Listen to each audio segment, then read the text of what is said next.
Hello everyone, how you doing, and welcome back to the red sandy desert of Central Australia. We're here at Earth Sanctuary and it's very fine to be here. How you doing, Danny? Very good, thanks Tommy. Another beautiful day out here in the outback, and what an absolute cracker. How hot are we at the moment, Tommy? It's been very warm. This is the big bake. 40 degrees, 39 degrees. It all gets pretty hot at that point. Wrap yourself in egg and flour and put yourself out in the sun. It's a nice time to be here, but you've got to follow what the lizards do and lay low, find the shade, and life is good. Yeah, absolutely. Now, what have we got in stall today, Tommy? We've had a really good week this week. The tours are running strong at Earth Sanctuary. They've commenced in January and February, but we've got some footage here to have a look at and get a bit of a feel of what happened on Wednesday, just a few days ago at Earth Sanctuary. We had a dinner and show, and essentially a lot of guests came from all the way around the world, and from Ireland, from the United States, from South America, from Canada, and even Iceland, and they've all planned a trip for in some cases, one gentleman who made the dampers 20 years in the planning, and got all the way out to the outback to put his feet in the red sand to see the horizons, and we had the opportunity to cook them dinner. And here's some footage now of where most of our dinner and shows commence, in the kitchen, and preparing things for 50 guests to come through. You better take a breath, Tommy. Oh, I guess so. And here's what are these, Danny? Canapes. Yeah, these beautiful canapes. It's always nice to get a bit of tucker. It doesn't take too much, really. Just cold drinks at the bar. Nice weather, good people. Can't go wrong, really. A little army of helpers and a welcoming drink. And before we know it, they've arrived, and it's time to really meet a lot of great people from all walks of life and share our story in the creation of Earth Sanctuary and so on. And they're all very excited. We get the fire going, make a little bit of damper, play some didgeridoo, and have a bit of a giggle about life in the outback. And Danny, naturally, when the skies get dark, where does the conversation go then? Oh, look, Tommy, it's all about the stars, really. It's been beautiful weather at the moment. We've obviously gone through that little wet patch that we had. That was amazing to see the rain come through. But when the clouds depart, we get to see some beautiful views of some amazing celestial events. So it's a bit of a cracker. Well, a very good point. And speaking of celestial events, obviously this is a fantastic time to get out under the stars, particularly in Central Australia. No light pollution, no atmospheric pollution, and obviously we've got the summer constellations which are up there. So it's worth having a look at what you can expect in the southern night sky. What's our image here, Danny, that we've got this cracker of an image right here? Oh, well, that cracker of an image, I thought you were talking about the Twitter feed there. And please, for everyone out there, jump onto our Twitter account and you can send in a little message to myself or Tommy or Benny. Benny is here today, he's just to the left of us. But anyway, he'll come and say g'day later on.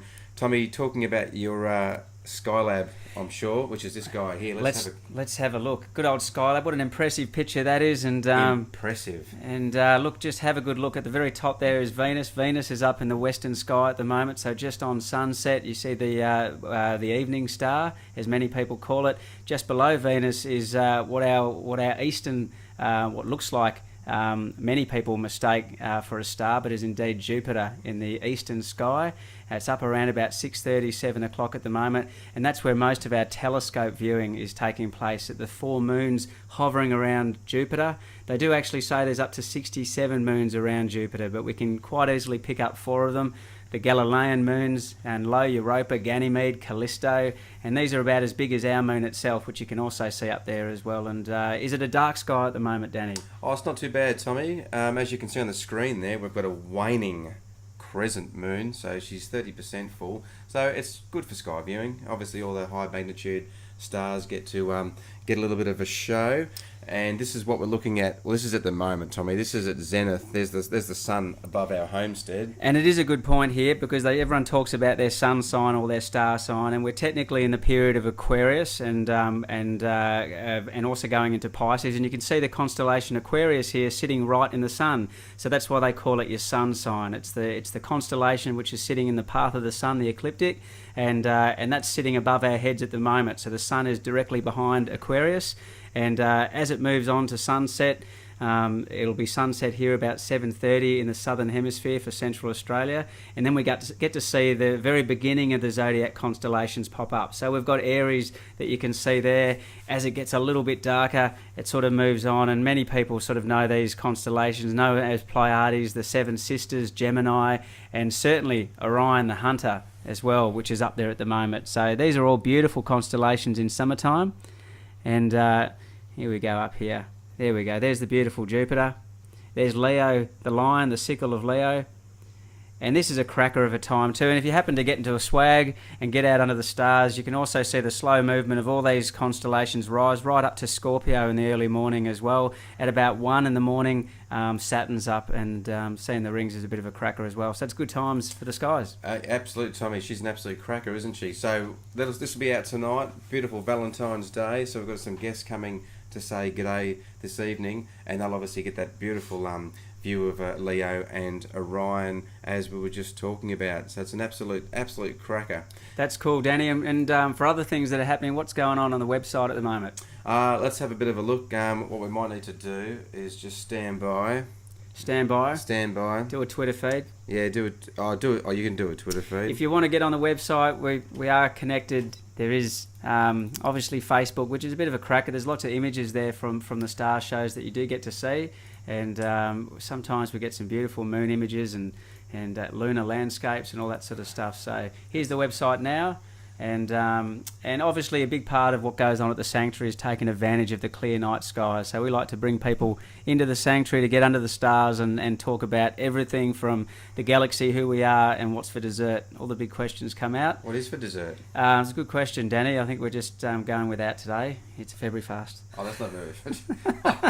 It's February fast. Yeah, and if you've hovered down to the very bottom of the site, you'll see all the links there to the social media. And this is where the campaign begins. This is all about taking action. Obviously, our YouTube video and the We Are Social section, Facebook, Twitter, and obviously Instagram as well for good images. So that's pretty cool. Welcome there. You Good on beauty. you. Merry Christmas. And you're exactly right, Tommy. It's all about the campaign. We commenced 15 years ago, and we built the sanctuary and developed a sustainable living centre. And the Earth Sanctuary is in review. We're constantly looking at how the place is running, solar, wind. How's the veggie patch going, Tommy? Doing really well. It's and the segments we're going to be working on too over the next few broadcasts. There'll be quite a few different segments. Some on PGS, different sorts of products that you can get that help reduce your impact on the planet. And other segments are also GF, Galactic Federation, which is all about kids and having fun and learning about space and the planet Earth, and even some music that's going to be thrown in there. So there's some great little segments around the sanctuary. I'm looking forward to remote viewing. That sounds really good too. Yeah. And whilst we're keeping an eye on the sky, the big questions are always our good little green men mates who are out there and keeping an eye on us while we keep an eye on them. Well, that's exactly right. So, Tommy, until next time, hopefully everyone can jump on our Twitter feed and come and say g'day and join the campaign. Let's have a better understanding of what's going on around the planet. It's good to be accountable. It's nice to know how many endangered species are still left on the planet, and obviously how many good things are going on as well. It's not just about pollution and carbon emitting and all the hoo-ha. It's also about some good stuff. Very much so. Cosmic Accounting. It's good to see you guys this week. It's just a Friday gone, and we'll be back to say good day to you guys next week. So keep us posted on what's going on in your neck of the woods, and good to see you. Yeah, beauty. Thanks, guys. See you later. Yeah, beauty.